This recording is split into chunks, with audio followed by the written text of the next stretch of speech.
Now, welcome to another Let's Watch Some Star Wars. This time it is the 5th episode of Andor Season 2. I Have Friends Everywhere is the title. And as always, I'm going to just rewatch the episode. I'll pause it pretty much during every scene, give you a little recap, tell you what I think, what I like, what I don't like, or whatever may pop into my head. And so let us waste no time and jump right back in. Alright, so the episode opens up in Luthen's shop on Coruscant, and Clea is just sort of eavesdropping on the galaxy, you could say. They have bugs everywhere. I'm assuming they have contacts everywhere, so she's just kind of scanning the frequencies and, seeing what's up. She hears Skolden at one point saying something about a forgery he paid a ton of money for, and we know that's going to go somewhere, but right now it doesn't really mean anything. Luthen comes in and is like, "What's up?" And that's when she says he's on the move, or Cassian is on the move, basically. And we see Cassian, he's in Coruscant, or still in Coruscant. He goes into some sort of shop and says the code word, the name of the episode, "I Have Friends Everywhere." And he is then getting an identity because he has, of course, decided to go to Gorman and sort of scout it out. So he's on his way to the spaceport. He's hearing all this information about either a made-up identity or an identity they stole, whatever it might be. And of course has to memorize it and become this person on the way to Gorman. And then we are actually taken to Gorman, where Cyril is having a phone call with his mother when suddenly the ISB comes barging into the office. They say everybody is kind of being detained. There's a listening device here. And what I love about this scene is Cyril gets to be very bold. He gets to be very indignant and angry. He gets to put on a show for the resistance that are listening in. And that's because he knows that he kind of, is not going to get into real trouble here. He knows he has Dedra and Partagaz kind of backing him up, that he is on a secret mission, and that these random ISB agents do not know that. So he very much gets to play it up here. He gets to be, again, bold and angry and tell them, "I'm going to talk to your supervisors. I'm going to call this in." And again, it's all just putting on a show for the resistance, listening in so that they believe that they can trust this guy, that they can kind of bring him into the inner circle as they covertly fight against the Empire. Then it's right on back to Luthen's shop, back to Clea listening into what Skolden is saying about this forgery that he found in his collection. He wants everything checked. He's all angry. He wants every single piece in here checked, which of course is a problem because one of the pieces was sold to him by Luthen and has this listening device in it. Then we get more of Cassian listening into this identity, this person he has to memorize and become. We are learning things like that Gorman is a place that all fashion designers kind of go to. It is a rite of passage. Again, there's a lot of French inspiration when it comes to Gorman and its people.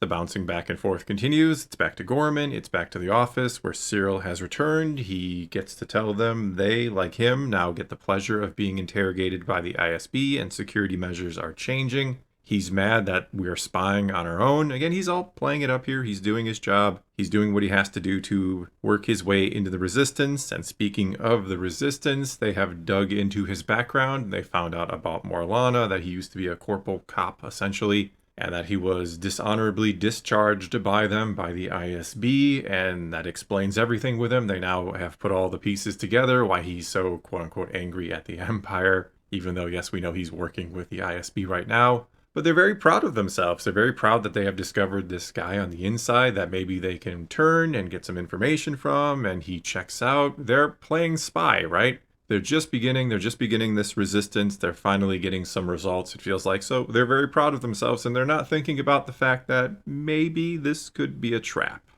They then go ahead and approach Cyril again, ask him what happened. "We saw that you were taken away this afternoon," and they are worried that it was maybe because you came to the meeting, but he's like, "Nah, it's just because there was a listening device in there, and they think maybe I put it in there, or I ignored it, that I might be a part of something," and he's all upset. Cyril is upset. And that's when they say to him that they believe the possibility that the Emperor is being sort of subverted by the ISB, that the ISB has a shadow government in place. And I don't know if they believe this or this is the story that they're going with in order to try to lure in Cyril. I'm not sure because they know he is, or once was, kind of a part of the Empire. He was once a corporate cop and all that. So I don't know if they're believing what they're saying, that they think that the Empire is in itself not bad. And some people in the galaxy do believe the Empire is trying to do good, don't get me wrong. So I'm curious if they believe that and just think this is the ISB, or if this is just what they're saying to Cyril in order to, again, try to lure him in. Either way, what they're interested in, what they want out of Cyril right now anyway, is to find out what exactly is in all these transports that are going across the city. And he's like, according to what I see, it's just construction material. And they're like, all of them? What about the ones that seem a little more shady? And that seems to get him to think about it. Like he is, well, maybe you're right. Maybe something is going wrong here. Again, he is just playing it up. Next up, Luthen comes to check on Bix, and right away she panics because why else would Luthen be here other than to deliver bad news that something has happened to Cassian. I love that little touch. But of course, nothing's wrong with Cassian. He's on his way to Gorman. He's just here to check on her, or so he claims. And he kind of finds she's not doing well. She suspects that he was going to ask her to do something, which he was, but changed his mind because of her condition.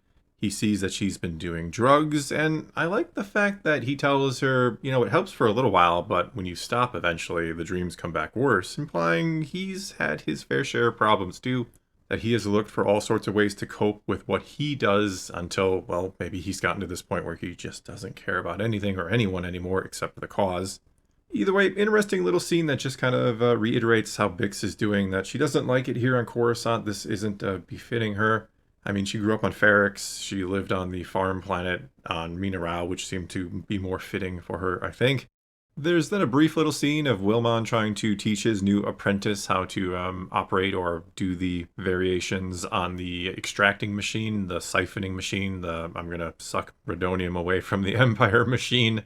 And he, of course, fails, and Wilmon tells him he would have just killed everybody if this had been the real thing. And the guy subtly tries to ask, hey, who taught you all of this? And considering what we learn later about him, it's interesting, or what we think we learn later, that he might be an Imperial spy. But I'm wondering if he's kind of trying to fish for information here, like, hey, who did train you? And he's trying to say it very subtly, like, you know, like just casual conversation. But he might be very curious about who is the guy that trained you and knew how to do this sort of thing, because we need to find him too, so we can stop him as well, potentially. Next up, Cyril is back in his office. He is backing up some data because he's heading home. He's heading to Coruscant to see his mother and his ISB girlfriend and to report back to them. But he's backing up the transport schedule, and we see that he is making 2 copies. One he leaves on the desk, the other he slides into his pocket. And then on his way to the spaceport, I'm assuming, or back home to pack up whatever he's doing, he runs into his contact of sorts, the vendor in the plaza. He slips him the disc, gets a spider in return, and now the Resistance has the schedule just like they're supposed to. It's then, once more, another brief little scene, this time back at the shop, Luthen's shop, and Clea is learning from Skolden's assistant, or whatever she is exactly, that the day after an upcoming party, every piece in Skolden's collection is going to be checked, which means, of course, they're going to find the bug or the transponder in the piece that Luthen has sold to him. We then see the Resistance poring over the data that Cyril gave them, and in it is a transport labeled MSR, Military Security Required, which they think means this is one of the shipments of weapons that they are sure the Empire is bringing in because they're building an armory in their city for whatever reason. And again, this is essentially the bait. This is what the Empire or the ISB wants them to find so that they launch an operation and things continue to escalate. Then we see Cassian arrive on Gorman, and he's doing it in style. He's looking good. He cleans up very nicely. And he's going by the name Varian Sky, which, yeah, I think that sounds like a designer name. I'd buy clothing from a guy named Varian Sky, or a designer named that. Not that I know anything about fashion. But anyway, we see him checking into a hotel, and he's trying to gauge the situation here. He's trying to get a feel for people. He's asking the bellhop, basically, what he thinks of the memorial in the middle of town to commemorate a massacre that happened, the Tarkin massacre, or the Gorman massacre that was done by Tarkin when he landed a ship on some peaceful protesters, which again was taken from the EU, which is cool. But anyway, he's talking to this guy about what happened, and this guy was there. He was a kid when it happened, and so he's, again, just kind of getting the feel for the people, what they think and feel about the Empire and what has happened before. We then see Cyril is back on Coruscant. He's got a big smile on his face as he's walking through the spaceport, probably partly because he gets to see his girlfriend for the first time in who knows how long, and partly because I think he feels like he's doing very important work. Cyril is happy to be doing something that matters again, when in reality he is setting up a giant massacre. And as I've said before, I'm very curious to know what ultimately becomes of Cyril. Like, is he eventually going to figure it out? I think he is eventually going to figure it out, I should say. That he has been a pawn in his girlfriend's job, or this game that she has set up. to exterminate the people of Gorman, who I'd imagine working there and getting to know them, he's probably coming to like them to some degree. I don't know that it is 100% an act he is putting on, that he is trying to sympathize with these people. Maybe, maybe not. But I am also curious to see how this ultimately plays out when he comes to the realization, which I'm sure he will, that he played a part in genocide, potentially. Anyway, it's then another awkward scene between Cyril and Deidre, the first time they've seen each other or been together in person in a while. And he's like, I was careful, nobody followed me. And she's like, I know because I had you followed, which means you didn't even notice you were being followed. But anyway, he's kind of upset, but I guess he kind of understands and he doesn't want to ruin the moment. And she just says, turn the lights out. And I think we know what happens next. The next scene is not a good one. It is another one of those kind of subtle scenes where you have to try to pick up on the clues of what is really being said and what is really going on. Cassian is at a cafe. He's enjoying a drink when Enza shows up uninvited and kind of sits down and says, hey, I'm here. You're the guy, aren't you? That's basically what is being said here. And he responds like, you should not be here. You don't even understand how you may have just endangered the lives of everybody you care about. I might not be the guy. I might be a spy, or I might be the guy. You have to be more careful. You cannot rush. And she's like, we have to rush. Like, our planet is in danger. And again, he's just trying to basically teach her a lesson. This is part of why he will come to believe that they are not ready to be, well, used by Luthen, basically. They're not ready for some type of big operation. They're too green, they're too rough around the edges, and they're going to get themselves into a lot of trouble. Again, this is an excellent scene. It is very subtle. It's not beating you over the head with things. You have to actually, pay attention to what is being said and pick up on the subtext of it all. There's then yet another quick little, rather humorous scene where Cyril has come home and he presents his mother with one of the spiders from Gorman, and she's like, I'm going to name it Cyril, which, kind of offends her son. And she's talking about how it'll be quiet and disappointing, much like the real Cyril. Then it's on to the safe house where we see Bix is not sleeping. The drugs don't seem to be working so well. She's awake in the morning and looks like she hasn't slept at all. And there is a morning show on, which reminds me of something out of Hunger Games, but whatever. Anyway, it's just letting us know that it is Fashion Week, or the Imperial Ball is this week. That is what they're talking about on the show. And also letting us know that, no, Bix is not doing particularly well.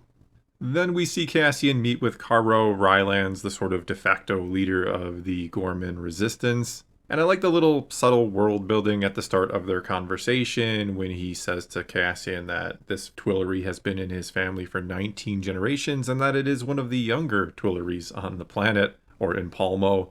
Just letting us know there is extensive history here. There is a lot of culture here that is going to be lost if the planet is destroyed. Anyway, they tell Castian that they know that an armory is being built in the middle of town because they now have an insider and they now have proof, or want to get proof, a transport is labeled a military transport and they're going to try to hijack it, basically. And Cassian right away calls it for what it is. He's like, this sounds like they're feeding you information. This is what the Empire does. But they're like, nah, this is good information. We know it for sure, even though they're dead wrong, of course. Even though at the same time, they're also going to succeed in this little theft or heist, because that's what the Empire wants them to do, or the ISB wants. But anyway, this is just further telling Cassian that they are very green. They are not ready for this, that they need a lot of training, probably, before they would even attempt something like this. But he doesn't shut the door on them entirely. He says, okay, well, basically, come talk to me tonight. I would love to see Palmo by night. And, well, he just wants to know what their plan is, and then they'll go from there. We then see that Cyril is reporting back to the ISB, or Major Partagaz, directly, and of course Dedra is there, and he's telling them how well everything is going, that he believes they are all buying it hook, line, and sinker. He is talking directly to the leader of the resistance, and that they are probably going to try something very, very soon. He's all extremely confident, but Dedra, of course, says they are skeptically confident, trying to downplay the excitement. She's gotten in trouble before for getting too excited over things, and I love when Partagaz says to her how often things like inexperience but eagerness align, because that's what Cyril says that they are, that they're eager but they're inexperienced, and he's, of course, referring to her. Anyway, here we learn that maybe Cyril does know a little bit more than meets the eye. He does know that this is meant to be sort of an invitation to outside agitators, the plight of the Gorman people, that it's not just about crushing their little resistance or rebellion here. He wants this to be a trap for others, but of course we know it goes even beyond that, well beyond that, because they, if need be, will crush the Gorman people to get the resources they need from the planet. We're then taken back to Saw's secret base on Dakar, where he is talking to Pluty, his engineer, the one who has been studying under Wilmon about these frequencies, trying to set up this siphoning device for some kind of operation. And Pluty wants to know, hey, if you just tell me what planet we're going to or where we're going, I don't have to try to memorize all these different variations. I can just be prepared for the one and I'll feel a lot more confident. And Saw's like, okay, I'll tell you what planet we're going to go to. He gives him the information, and then he's like, because he was initially going to say, hey, if you're ready, we're just going to kill the boy. He's seen too much. We can't really trust him. But instead, Pluty tries to say, hey, this is a great engineer. We shouldn't just toss him aside. He's trying to save his life, essentially. For what reason? I don't know if it is a reason that goes because he wants the Empire to track where he came from, which is potentially the case. I'm not sure. Either way, Saw decides that maybe we'll keep the boy around for now. And again, he tells them the location of this secret attack warp where they're going to set up the siphoning device. Then we finally see Clea tell Luthen that there's a good chance that Davos is going to find the bug that we put in his office. And Luthen is mad because he's like, why did we even put the bug in there in the first place? We haven't really got anything good out of it. And Clea's firing back, well, you didn't have a problem when we suggested it in the first place, or I suggested it in the first place. And eventually Luthen is like, I can't keep track anymore. We got so much going on. There's so much information, so much to try to manage and try to coordinate that I can't do this anymore. And eventually Clea's like, you know what? Are you done? This isn't helping anything. We have to take it out. And if we don't, we have to be prepared to do, well, whatever they need to be prepared to do. She didn't specify, but it's probably something pretty drastic. We're then back on Dakar with Saw, Pluty, and Wilmon, and Saw's like, hey, do you think he's ready? Do you think he can do this? And Wilmon's like, yeah, I think so. And Saw pulls a plaster on him and is like, you think so or you know? Which one is it? And Wilmon is like, well, as far as I can tell, he's ready. That's the best I can possibly do here. And then Saw shoots Pluty and pulls a transmitter device out of his pocket, or two tubes, pulls it out of his pocket and is like, see everybody, he was a traitor, he was a spy, I rooted him out. Now let's go siphon some radonium from the Empire. And Wilmon, you're coming with us, you're ours now. Caro and Cassian then have another meeting, a sort of final meeting, where Caro is like, hey, are we ready? Can we do this? How much help do we need? And Cassian's like, you know, stealing isn't all that hard. The hard part is actually getting away. And your biggest problem is you're living at the scene of the crime. You're not actually trying to get away. Even worse, you're going to advertise what you've done. He's basically trying to tell them you really don't understand what you're getting yourselves into here. You don't get it, and they're probably not going to get it until something more drastic actually finally happens, until they start pushing and then get pushed back. I think this is very interesting because they are indeed eager. They do want to fight back, as Caro even says in the scene. What are we supposed to do? Just let them keep tightening the noose? And it is a difficult question. It's a hard position for Cassian to be in. This is where he starts to feel not so much like Luthen, right? Because Luthen doesn't care. We're going to learn that soon enough. Luthen is like, yeah, let them do their thing. That's what we need them to do. He's not thinking about the human cost here, where Cassian actually is. He understands the price these people are about to pay if they go through with this. And the funny thing is, they are eager to do it because, again, they don't necessarily understand what is going to happen when they pull this off, even though they are going to pull it off. And I don't think the Empire is going to push back quite as hard as they normally would because they want to encourage them to do more. It's a crazy situation with so many different sides and angles and things to take into account. It is one of the reasons why I just love this show. We then close out the episode with a speech, an epic speech from crazy-ass Saw Gerrera as Wilmon is tapping into the Imperial Rhydonium pipeline. He is talking about how when he was even younger than Wilmon, he was a slave in the jungle on Andor, his home planet, and he talks about there was a Rhydonium leak and how you could feel it before you smelled it. And he goes on and on to talk about how we are unloved, we are what needs to happen, essentially. It's very kind of similar, yet different, kind of the opposite in a way, of Luthen's famous speech back in Season 1, where Luthen is kind of lamenting the fact that they will never be celebrated, or he will never be celebrated. He will never be seen as a hero. He's never going to enjoy the world he is helping create, or the galaxy he's helping create or liberate from the Empire. Here, Saw is like, man, just embrace it. Just breathe it in, take it all in. You're here, you're right here. You are the combustible that is going to basically save the galaxy. You are the spark. You are the igniter. You need to sort of relish it, enjoy it. Who cares if you live or die? You're that explosion that saves the galaxy. Again, you just gotta kind of embrace it, and that is your lot in life, to be the explosive element. Again, a pretty epic speech, a pretty crazy and fun and fitting way to close out this episode.